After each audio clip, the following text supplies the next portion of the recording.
नमस्कार दोस्तों, आप देख रहे हैं नॉलेज आर हॉलिक। 14 और 15 मार्च का जो भी करंट अफेयर है वो एक साथ आ रहा है। पहला क्वेश्चन है, सेना ने जम्मू कश्मीर के पहाड़ी डोरा जिले में सबसे ऊंचा प्रतिष्ठित राष्ट्रीय ध्वज फहराया है।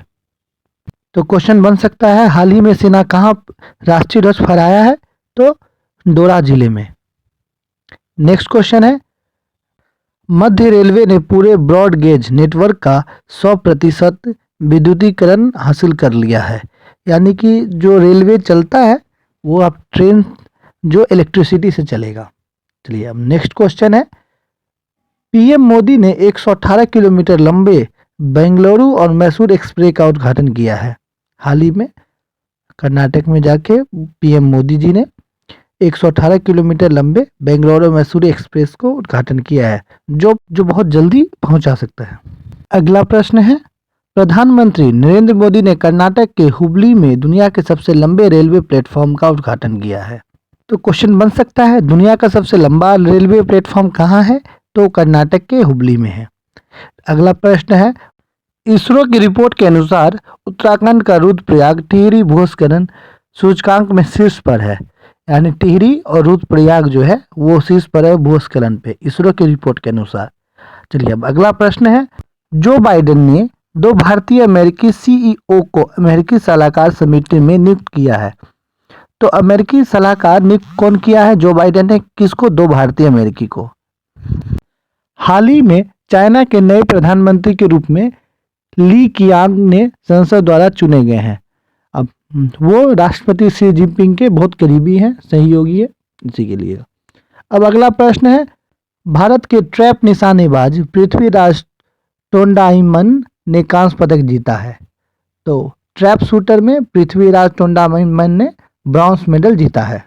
अब अगला प्रश्न है, विराट कोहली अंतर्राष्ट्रीय क्रिकेट इतिहास में ऑस्ट्रेलिया के खिलाफ सबसे ज्यादा रन बनाने वाले दूसरे बल्लेबाज बने हैं। हाल ही में अभी टेस्ट मैच हुआ था जिसमें लास्ट मैच में विराट कोहली ने शतक जड़ा था, इससे वो बने। अगला प्रश्न है, सरकार ने सिद्धार्थ मोहंती को एलआईसी का अतिरिक्त अध्यक्ष नियुक्त किया है। आरबीआई ने इंडस बैंक के एमडी सीईओ के रूप में सुमंत कठपालिया को पुनः नियुक्त किया है, मतलब फिर से उसे नियुक्त किया है।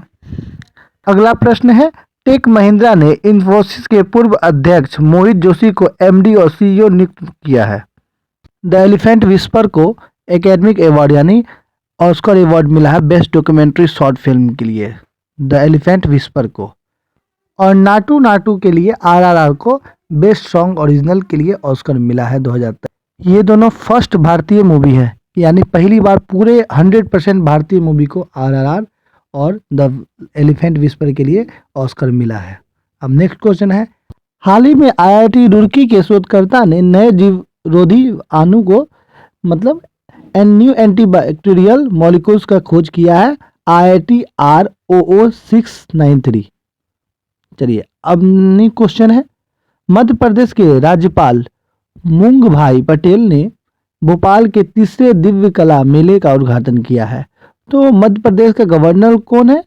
मूंग भाई पटेल, जो तीसरे दिव्य कला मेले का उद्घाटन किया है।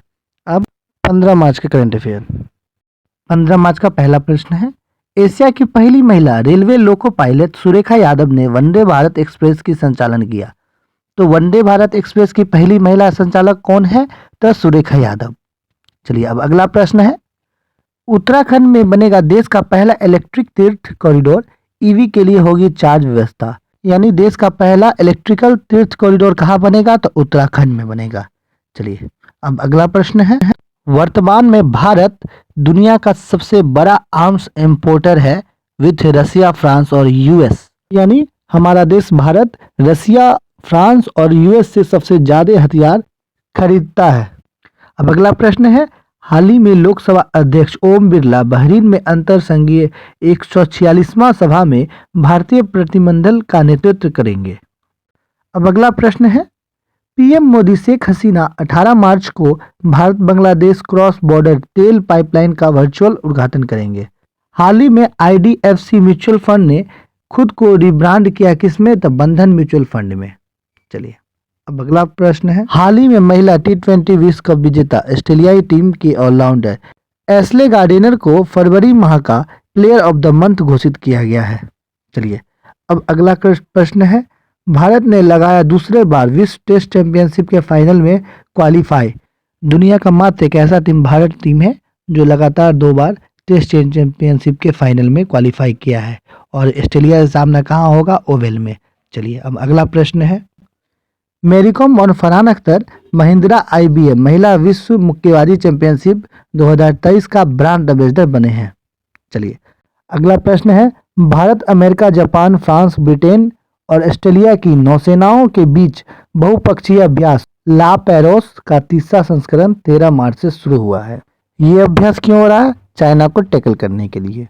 चलिए अब अगला प्रश्न है, जलवायु उद्यमी श्रेया घोड़ावत को सी चेंजेस क्लाइमेट का भारत का राजदूत नियुक्त किया गया है। अब अगला प्रश्न है, 32वें व्यास सम्मान में सम्मानित होंगे प्रख्यात साहित्यकार ज्ञान चतुर्वेदी।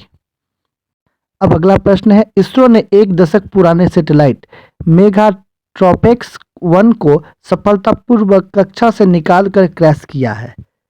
तो किसे कक्षा से निकाल के क्रैश किया गया है, यानी अपने ऑर्बिट से हटा के? तो मेगाट्रॉपिक्स 1 को। चलिए अब अगला प्रश्न है, अंतर्राष्ट्रीय गणित दिवस कब मनाया गया? तो 14 मार्च को। चलिए अब अगला प्रश्न है, हाल ही में किस राज्य में भिखारी मुक्त शहर के नाम से एक पहल शुरू किया गया है?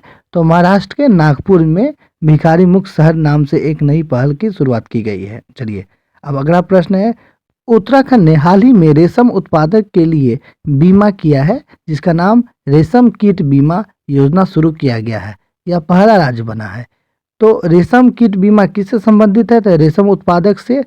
पहला कौन सा राज्य है जिसका इसका बीमा किया है? तो उत्तराखंड।